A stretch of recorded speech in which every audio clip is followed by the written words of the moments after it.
Hey guys, and welcome to the Cow Emporium.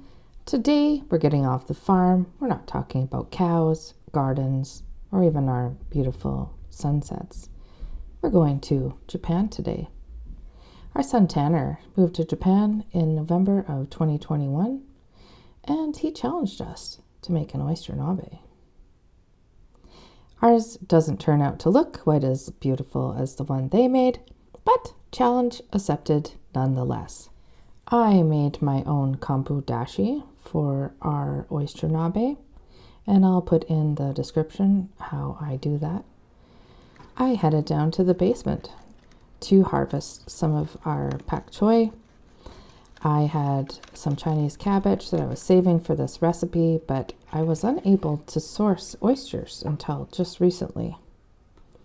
Here's a little tour of our hydroponic system.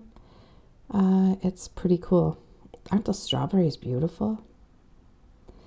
So here's a lineup for our oyster nabe. Of course, the fresh oysters that I scored from Costco, our pak choi, mushrooms, and those are dried shiitake mushrooms that I rehydrated, red miso paste, medium firm tofu, I would have preferred firm, mirin, and of course sake.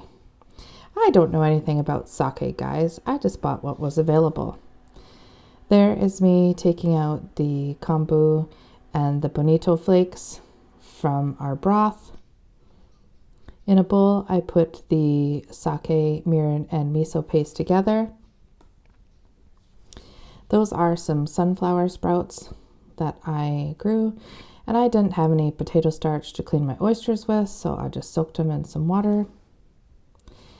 I wouldn't think that normally udon noodles go in the soup, but I chose to put them in there to make it more of a meal. Look how pretty those mushrooms are. The pot looks so beautiful before I start cooking it. That's our kombu dashi.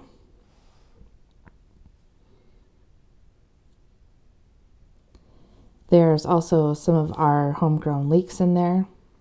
And I have some onion sprouting, so I used the tops of those to garnish the soup with. I wanted to leave the mushrooms whole for presentation, but it's not practical to eat mushrooms the size of those ones. They were nearly as big as the palm of my hand.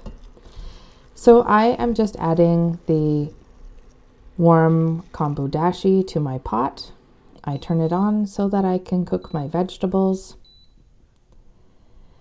And I did not want to shock my miso paste when I put it into the soup broth, so I just warmed it up a little bit with some of the broth before I added it.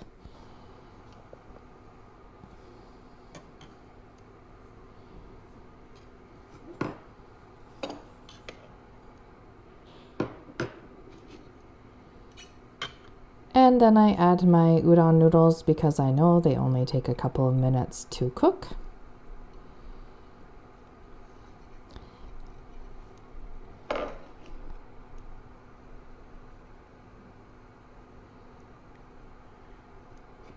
And the oysters also only take a couple of minutes to cook. As it turned out, guys, I think I probably cooked everything a little bit too long, but the flavors were still there and they were delicious. Those oysters were a pretty good size, and the broth did have a bit of a smoky flavor. It's not associated with the oysters, but from the bonito flakes and the kombu dashi. I just put a lid on it and I let those oysters cook through. It was quite delicious, and this is something I'll definitely make again, add to my repertoire. Thanks for watching, everybody. Bye for now.